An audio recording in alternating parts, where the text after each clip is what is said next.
Cinema शौकीन सबका स्वागत करता है। आज हम बात करने वाले हैं मेन इन ब्लैक इंटरनेशनल के बारे में। ये कहानी है मेन इन ब्लैक एजेंसी की और ये एजेंसी पृथ्वी की सुरक्षा करती है दूसरे ग्रह से आने वाले प्राणियों से, जो कि बहुत ही ज्यादा खतरनाक है और कभी कभी वो पूरे के पूरे पृथ्वी को ध्वस्त करने की कोशिश करते हैं। कहानी की शुरुआत होती है और हमारे सामने पेरिस का दृश्य आता है और ये समय होता है 2016 का। तभी यहाँ पर हम MIB के दो एजेंट्स को देखते हैं, जिनमें से एक का नाम है हेनरी, लेकिन MIB में उसे एजेंट एच के नाम से जाना जाता है और एच टॉप एजेंट है MIB के यूके ब्रांच का। और उसके साथ जो दूसरा एजेंट है उसका नाम है हाई टी और हाई टी MIB के यूके ब्रांच का हेड है। लेकिन अभी ये दोनों पेरिस में आईफिल टावर के पास आए हुए हैं क्योंकि इन्हें पता लगा था कि यहाँ पे एक बहुत ही बड़ा एलियन आने वाला है जो पूरे पृथ्वी को तबाह कर सकता है। इसीलिए दोनों एजेंट जाने लगते हैं आईफिल टावर के ऊपर। लेकिन जब ये बीच में होते हैं तभी इन्हें यहाँ पे एक लड़का और लड़की नजर आते हैं और लड़का लड़की को प्रपोज कर रहा होता है। तभी उनके पास जाता है और बड़े ही प्यार से बात करता है और कहता है कि तुम लोगों को अभी के अभी यहाँ से चले जाना चाहिए और नीचे जा करके भी तुम अपनी गर्लफ्रेंड को प्रपोज कर सकते हो। तब वो आदमी अपनी गर्लफ्रेंड को लेकर के चला जाता है। तब ये लोग ऊपर जाने लगते हैं और जैसे ही ये लोग ऊपर पहुंचते हैं तब इन्हें पता लगता है कि यहाँ पर जो एलियन है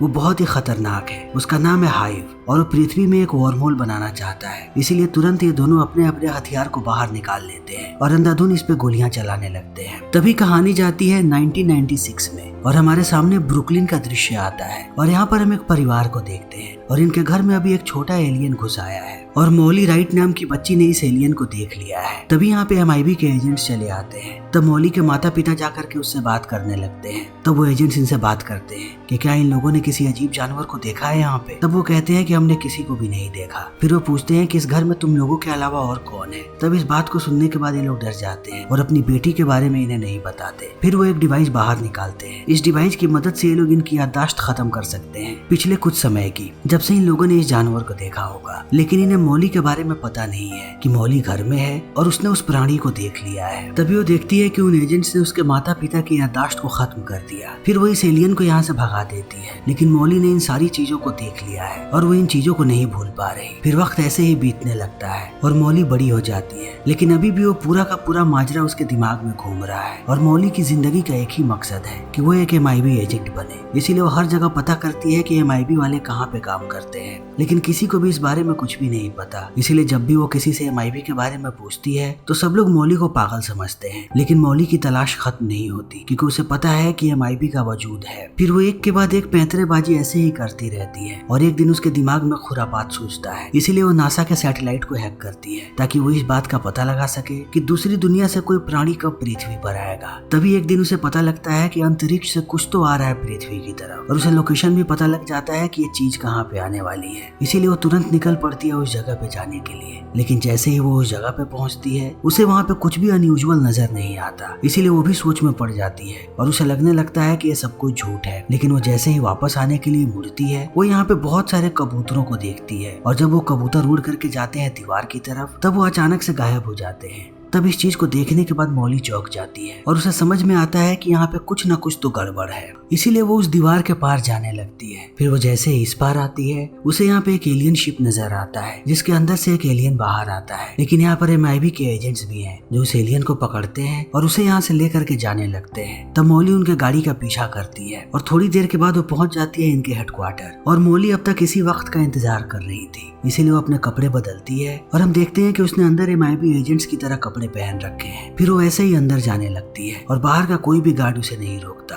उन्हें लगता है कि ये भी एक MIB एजेंट है। लेकिन वो जैसे ही ऊपर जाती है वहाँ के लोग उसे पकड़ लेते हैं और पकड़ के उसे बांध देते हैं। तभी यहाँ पे आती है एजेंट ओ जो मॉली के बारे में सारी चीजें पता करने लगती है कि आखिर ये लड़की अंदर कैसे आई और इसके फाइल में ऐसा कुछ भी नहीं है। इसीलिए ये लोग हैरान और परेशान हैं। तब एजेंट वो कहती है कि हमें इसकी याददाश्त मिटानी पड़ेगी और इसे फिर से बाहर छोड़ना पड़ेगा। लेकिन मॉली इन बातों को सुन लेती है। इसीलिए वो एजेंटों से बात करने लगती है और कहती है कि जब मैं बहुत छोटी थी तब मैंने पहली बार MIB के एजेंट्स को देखा था जिसने मेरे माता पिता के याददाश्त को मिटा दिया था। लेकिन मैंने उस चीज को भी देख लिया और उसके साथ साथ मैंने एक एलियन को भी देख लिया। तब से मेरी जिंदगी का एक ही मकसद था कि मैं तुम लोगों को ढूंढ निकालूं और बिना किसी के मदद से मैंने तुम लोगों को ढूंढ निकाला। मैं एक MIB एजेंट बनना चाहती हूँ, इसीलिए मुझे नहीं लगता कि तुम लोगों को मेरी याददाश्त मिटानी चाहिए। मैं वो सारे काम कर सकती हूँ जो MIB का एक एजेंट करता है और मैं अपनी पूरी कोशिश करूंगी कि मैं MIB के लिए हमेशा काम करती रहूं। तब एजेंट वो पूछती है कि तुम्हारे परिवार में कौन कौन है। तब मॉली बताती है कि कोई भी नहीं। फिर एक वक्त के लिए वो भी सोच में पड़ जाती है क्योंकि उन्हें भी नए रिक्रूटर की जरूरत है, इसीलिए वो इस बारे में सोचने लगती है और मॉली को बताती है कि हम तुम्हें रख रहे हैं लेकिन अभी तुम परमानेंट नहीं हो, हम तुम्हें टेम्पररी बेसिस पे रख रहे हैं। हम पहले तुम्हारा काम देखेंगे और अगर तुमने अच्छा काम किया तब तुम्हें यहाँ पे परमानेंट कर दिया जाएगा, लेकिन अमेरिका में तुम्हारे लिए कोई भी काम नहीं है। हम तुम्हें UK भेज रहे हैं और वहाँ जाकर के तुम मिलोगी हाई टी से, फिर वो तुम्हें तुम्हारा काम समझाएगा। फिर इन बातों को सुनने के बाद मॉली बहुत ज्यादा एक्साइटेड हो जाती है और उसे लगता है कि ये लोग प्लेन से उसे लंदन भेजेंगे, लेकिन ऐसा नहीं होता। ये ट्रेन से जाने वाली होती है, लेकिन मॉली को ये बात पता नहीं है कि ये ट्रेन बहुत ही आधुनिक है। ये कुछ ही मिनटों में उसे लंदन पहुंचा देती है और लंदन पहुंचते ही वो पहुंचती है वहाँ के MIB के हेडक्वार्टर में। तब उसकी मुलाकात होती है हाई टी से और टी उसे सारे काम समझाने लगता है और वो उसे नए नए गैजेट्स भी देता है। लेकिन यहाँ पर मॉली को पता लगता है कि उसे अभी मिशन पे नहीं भेजा जाएगा, लेकिन मॉली किसी मिशन पे जाना चाहती है और उसका भी सपना है कि वो एलियन से लड़े। तभी हम शहर की दूसरी तरफ एक आदमी को सफाई करता हुआ देखते हैं, लेकिन जैसे ही यहाँ की बिजली जाती है यह आदमी परेशान हो जाता है और छत पे जाता है बिजली को ठीक करने के लिए। तभी उसके पीछे हम देखते हैं कि बिजलियाँ कड़क रही है, लेकिन ये कोई बिजली नहीं है, ये लोग एलियंस है जिन्हें ट्विंस कहा जाता है। फिर ट्विंस आते हैं इस आदमी के पास और इसके शरीर के अंदर घुस जाते हैं और इन ट्विंस को अब इंसानी शरीर मिल जाता है। इसीलिए यहाँ से निकल करके ये लोग पहुंचते हैं एक बड़ी सी दुकान में और दुकान में जाते ही कहते हैं कि हमें क्वीन से मिलना है और इतना कहने के बाद वो यहाँ पर अपना शक्ति प्रदर्शन करने लगते हैं। तभी इन्हें यहाँ पे एक और एलियन नजर आता है जिसे सारे लोग कहते हैं पोनी। फिर वो पोनी से जानकारियां लेने लगते हैं और वो यहाँ पे बताते हैं कि उन्हें एक एलियन की तलाश है जिसका उन लोगों को खात्मा करना है। उसका नाम है वंगस द अगली। तभी हमारे सामने MIB का दृश्य आता है और हम मॉली को देखते हैं। मॉली को यहाँ पर कुछ वक्त हो चुका है, इसीलिए MIB के बारे में सारी चीजें जान चुकी है, लेकिन आज उसकी नजर जाती है एजेंट H पे। फिर ये सारे लोग बताते हैं कि ये यहाँ का सबसे बेहतरीन एजेंट है और ज्यादातर मिशंस को यही पूरा करता है। तभी हम MIB की एक मीटिंग को देखते हैं और यहाँ पर हाई टी सबको बताता है कि पृथ्वी पर रॉयल फैमिली का एक एलियन आया हुआ है जिसका नाम है वंगस,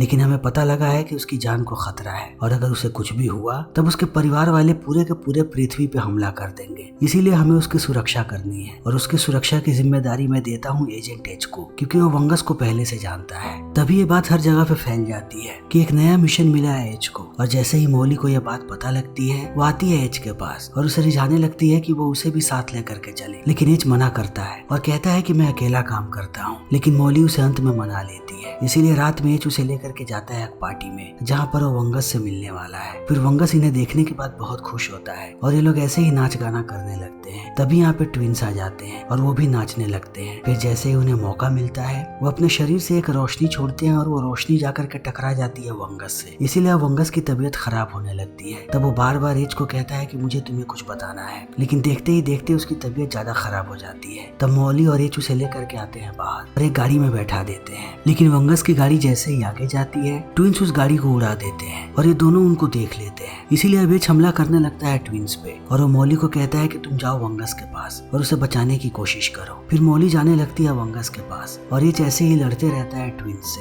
लेकिन मॉली जैसे ही वंगस के पास जाती है वो कहता है कि मुझे तुम्हें एक जरूरी बात बतानी है और इतना कहने के बाद वो एक क्रिस्टल देता है यहाँ पे मॉली को और कहता है कि मैं H को ये सारी बातें नहीं बता सकता क्योंकि H पूरे तरीके से बदल चुका है और उसके साथ साथ MIB भी पहले की तरह नहीं रहा। वहाँ पर भी सारी चीजें गड़बड़ हो रही है, सब कुछ खराब होने वाला है और अगर जल्दी चीजों को ठीक नहीं किया गया तो पूरा का पूरा पृथ्वी तबाह हो जाएगा और अगर तुम लोगों को पृथ्वी को बचाना है तो सिर्फ और सिर्फ ये क्रिस्टल ही तुम्हारी मदद कर सकता है। फिर इन बातों के कहते ही वंगस की मौत हो जाती है। तभी हम H को देखते हैं जो अभी भी ट्विन से लड़ रहा है। तब मॉली भी उसकी मदद करती है। तब तक MIB के सारे एजेंट्स यहाँ पे चले आते हैं और उन्हें देखने के बाद ट्विंस भी यहाँ से भाग जाते हैं, लेकिन अब हाई टी बहुत ही ज्यादा गुस्से में है, इसीलिए वो H को डांटता है और कहता है कि उसकी सुरक्षा की जिम्मेदारी तुम्हारी थी, फिर भी वो मरा कैसे। लेकिन मॉली अभी भी चुप है, वो हंगस की बातों को सोच रही है, इसीलिए उसने इस क्रिस्टल को नहीं दिया है अभी भी MIB को। तब तक सी न्यूरलाइज्ड मशीन को निकाल लेता है और कहता है कि हमें इन्हें निकालना पड़ेगा, इसीलिए मैं इनकी याददाश्त मिटा रहा हूँ। तब मॉली कहती है कि नहीं, मुझे कुछ कहना है। हंगस कहाँ है? ये बातें सिर्फ कुछ ही लोगों को पता थी जो लोग इस मीटिंग में थे, फिर भी कैसे वो एलियंस वहाँ पे पहुँच गए? इसका मतलब ये है कि हमारे बीच ही कोई गद्दार है। तब इस बात को सुनने के बाद सारे सोच में पड़ जाते हैं और टी इन्हें कुछ नहीं कहता। तब H उससे कहता है कि मुझे बस एक और मौका चाहिए, मैं उन ट्विंस को पकड़ करके लाऊंगा। तब टीवी इन्हें मौका दे देता है और ये दोनों यहाँ से जाने लगते हैं। तब मॉली पूछती है कि हम क्या करेंगे। तब एज कहता है कि वंगस की जिस जहर से मौत हुई थी मुझे पता है कि वो जहर कहाँ पे मिलेगा, इसीलिए ये लोग जाते हैं एक बाजार में और वहाँ पर एक एलियन से पूछताछ करने लगते हैं। तभी हम देखते हैं एजेंट सी को, और सी को उसका एक आदमी बताता है कि मरने से पहले वंगस ने एक क्रिस्टल दिया था मॉली को, लेकिन उन लोगों ने हमें कुछ भी नहीं बताया इस बारे में, इसीलिए मुझे लगता है कि वो दोनों गद्दार बन चुके हैं। तभी हम ट्विंस को देखते हैं जो उसी बाजार में आ जाते हैं जहाँ पर एच और मॉली है। तभी एच और मॉली चले जाते हैं उस दुकान में जहाँ पर थोड़े समय पहले ट्विंस आए थे, वो भी क्वीन को ढूंढते हुए। लेकिन यहाँ जाने के बाद इन्हें पता लगता है कि उन लोगों ने क्वीन को मार दिया। तभी इनके सामने पोनी आता है और वो इन्हें पूरी बात बताता है कि यहाँ पर ट्विंस आए थे और उन लोगों ने क्वीन को मार दिया, इसीलिए अब मैं भी मरने वाला हूँ। तब उसे मॉली समझाती है और पोनी को अपने साथ लेकर के यहाँ से बाहर निकल जाती है। तभी हमारे सामने MIB का दृश्य आता है और यहाँ पर हम देखते हैं सी को जो हाई टी को पूरी बात बताता है और कहता है कि हंगस ने मरने से पहले एक क्रिस्टल दिया था उन्हें और उन लोगों ने अभी तक ये बात नहीं बताई, इसीलिए मुझे लगता है कि वही गद्दार है। मैं सारे एजेंट्स को उनके पीछे लगा रहा हूँ। तब इस बात को सुनते ही हाई टी कॉल करता है एच को और उसे पूरी बात बताता है और कहता है कि जितनी जल्दी हो सके वहाँ से भागो, क्योंकि MIB के सारे एजेंट्स तुम्हारे पीछे आ रहे हैं तुम दोनों को पकड़ने के लिए। और मॉली के पास एक क्रिस्टल है जो उसे हंगस ने दिया था। फिर इस बात को सुनते ही एच मॉली को अपने से दूर कर देता है और कहता है कि मैं तुम्हें थोड़ी देर के बाद मिलूंगा। फिर ये दोनों अलग अलग भागने लगते हैं और एच भागता हुआ पहुंचता है एक एलियन के पास जिसने एक सुपर बाइक बनाई है और उससे वो बाइक ले लेता है और बाइक लेकर के भागता हुआ आता है मॉली के पास। फिर मॉली को बाइक पे बैठाता है। तब तक MIB के सारे एजेंट्स यहाँ पे आ चुके हैं जो इन पे हमला कर रहे हैं, लेकिन इस सुपर बाइक की मदद से अब यहाँ से भागने लगता है एच, वो भी मॉली के साथ। और वो एक वक्त के बाद बाइक की स्पीड इतनी तेज कर देता है कि वो लोग यहाँ से बहुत ही दूर निकल जाते हैं और जा करके गिरते हैं एक बियर्ड में। तब एच मॉली को कहता है कि मुझे पता है कि तुम्हारे पास एक क्रिस्टल है जो तुम्हें हंगस ने दिया था और अभी के अभी मुझे उस क्रिस्टल को देखना है। तब मॉली उसे क्रिस्टल दे देती है, लेकिन एच जैसे ही उसे अपने हाथ में लेता है उसे पता लगता है कि ये एक सुपर वेपन है। तब मॉली इसे देखने लगती है और कहती है कि अब हमें इसका इस्तेमाल करना चाहिए। तब एच कहता है कि लेकिन इसकी पावर एकदम कम पे कर दो। तब मॉली कम करती है और उसके बाद इस वेपन का इस्तेमाल करती है। तब यहाँ पे एक बड़ा सा धमाका होता है और इसके सबसे कम पावर ने भी यहाँ पे तबाही मचा दी है। उसने यहाँ पे ऐसा छेद किया है जो पाताल की गहराइयों तक जा चुका है। फिर इस चीज को देखते ही इन्हें एहसास होता है कि वेपन कितना ज्यादा पावरफुल है। तब ये निश्चय करते हैं कि MIB में वापस जाएंगे और उन्हें पूरी बात बताएंगे। तभी हम इनके सुपर बाइक से एक एलियन को बाहर आता हुआ देखते हैं। ये उसी का पालतू एलियन है जिसने इसे ये बाइक दी थी, इसीलिए वो इस क्रिस्टल को ले लेता है और कहता है कि मैं रिजा को जा रहा हूँ इस क्रिस्टल को बेच देने, वो मुझे माला माल कर देगी। फिर इतना कहने के बाद वो यहाँ से उड़ जाता है। तब एच और मॉली दोनों मिल करके इस सुपर बाइक को रिपेयर करने लगते हैं क्योंकि ये खराब हो चुकी है। तब मॉली पूछती है कि अब हम क्या करेंगे। फिर एच बताता है कि हम रिजा के पास जाएंगे। रिजा कभी मेरी गर्लफ्रेंड हुआ करती थी, इसीलिए मुझे पता है कि वहाँ तक कैसे पहुँचना है। फिर जैसे ही इनकी बाइक ठीक होती है एच जाने लगता है एक आइलैंड, और ये आइलैंड रिजा का है, लेकिन एच ने यहाँ पे मॉली को छुपा रखा है, इसीलिए वो अकेला ही अंदर जाता है और मॉली पीछे के पहाड़ से ऊपर चढ़ रही होती है। तभी एच पहुँचता है रिजा के पास। तब रिजा कहती है कि तुम यहाँ पे क्यों आए हो। तब एच उसे पोनी को दे देता है, वो भी एक जार में डाल के। लेकिन रिजा समझ जाती है कि एच यहाँ पे क्यों आया है, वो उस क्रिस्टल के लिए आया है, इसीलिए वो अपने आदमी को कहती है कि इसे ले जा करके नीचे छोड़ दो। लेकिन जैसे ये लोग उसे नीचे छोड़ने जाते हैं एच सबको पीटने लगता है और सबको पीटने के बाद फिर से अंदर आने लगता है। तभी हम मॉली को देखते हैं जो पीछे से ऊपर चढ़ गई है और वो पोनी से पूछती है कि क्या तुम्हें क्रिस्टल दिख रहा है। तब पोनी कहता है कि हाँ। लेकिन अब मॉली जैसे ही अंदर आती है उसके सामने रिजा होती है और इन दोनों में लड़ाई शुरू हो जाती है। रिजा को हरा पाना बहुत ही मुश्किल है क्योंकि उसके 4 हाथ है, इसीलिए मॉली उसका मुकाबला नहीं कर पाती। तभी दूसरी तरफ हम एच को देखते हैं जो एक दूसरे एलियन से लड़ रहा है जो रिजा का बॉडीगार्ड है, और वो एलियन बहुत ही ताकतवर है, इसीलिए वो एच को पकड़ करके लाता है रिजा के पास। तब तक रिजा ने भी यहाँ पे मॉली को पकड़ रखा है और अब ये लोग इन दोनों को मारने ही वाले होते हैं। तभी मॉली इस एलियन को पहचान जाती है और उसे वो वही शब्द कहती है जो बचपन में उस एलियन ने इससे कहा था जब मॉली ने उसकी जान बचाई थी। तब इस वर्ड को सुनते ही वो एलियन रुक जाता है और मॉली को पहचान जाता है कि बचपन में उसने उसकी जान बचाई थी, इसीलिए वो इन्हें नहीं मारता बल्कि वो रिजा पे बंदूक तान देता है और कहता है कि इन्हें क्रिस्टल दे दो। इसीलिए रिजा इन्हें क्रिस्टल दे देती है। फिर क्रिस्टल को लेते ही ये दोनों यहाँ से निकल पड़ते हैं, लेकिन जैसे ही ये बाहर आते हैं इनके पीछे फिर से ट्विंस आ जाते हैं और वो इन पे हमला करने लगते हैं। तब मॉली उस क्रिस्टल से फिर से सुपर वेपन बना देती है और वो ट्विंस पे चलाने ही वाली होती है। तभी यहाँ पे हाई टी आ जाता है और वो अपने सारे साथियों के साथ आया है, इसीलिए सब मिलके यहाँ पे ट्विंस को मार देते हैं। तब इस चीज को देख करके ये दोनों भी खुश हो जाते हैं और मॉली वो क्रिस्टल दे देती है हाइडी को। तब सारे लोग पहुंच जाते हैं MIB के ऑफिस, लेकिन थोड़ी देर के बाद अब एज को शक होने लगता है कि यहाँ पे कुछ ना कुछ तो गड़बड़ है। इसीलिए वो उस क्लिप को प्ले करने की कोशिश करता है जब ट्विंस को मारा गया था, लेकिन वो देखता है कि फाइल डिलीट हो गई है। इसीलिए वो पहुंचता है एजेंट C के पास और सब लोग इस बारे में बात करने लगते हैं कि आखिर इस फाइल को डिलीट कौन कर सकता है। तब इन्हें पता लगता है कि इस फाइल को सिर्फ T ही डिलीट कर सकता था। तब इन्हें सारी बात समझ में आने लगती है कि T यहाँ से गायब हो चुका है। फिर इन्हें पता लगता है कि वो आईफिल टावर पे गया है, इसीलिए एज सुपर कार लेता है और मॉली के साथ वो जाने लगता है आईफिल टावर पे। लेकिन जब वो वहाँ जा रहा होता है तब वो बताता है कि मैंने और T ने, हम दोनों ने यहीं पे हाइप्स को मारा था। तब मॉली उससे पूछती है कि कैसे तुम लोगों ने उसे मारा था। तब एज एक ही बात को रिपीट करने लगता है बार बार। तब इन दोनों को समझ में आता है कि T ने एज की मेमोरी मिटा दी थी उस दिन, यानी कि हाइप ने काबू पा लिया है T पे। हाइप किसी के भी शरीर के अंदर घुस सकते हैं और यानी कि इतने समय से T के शरीर के अंदर हाइप्स ही थे जो इसी दिन का इंतजार कर रहे थे। इसीलिए लोग अंदर आते हैं। तब ये अपने सामने पाते हैं T को, जिसके अंदर अब हाइप्स है। फिर हाइप्स अपनी पूरी बात बताता है कि अब तक मुझे सिर्फ और सिर्फ इसी क्रिस्टल का इंतजार था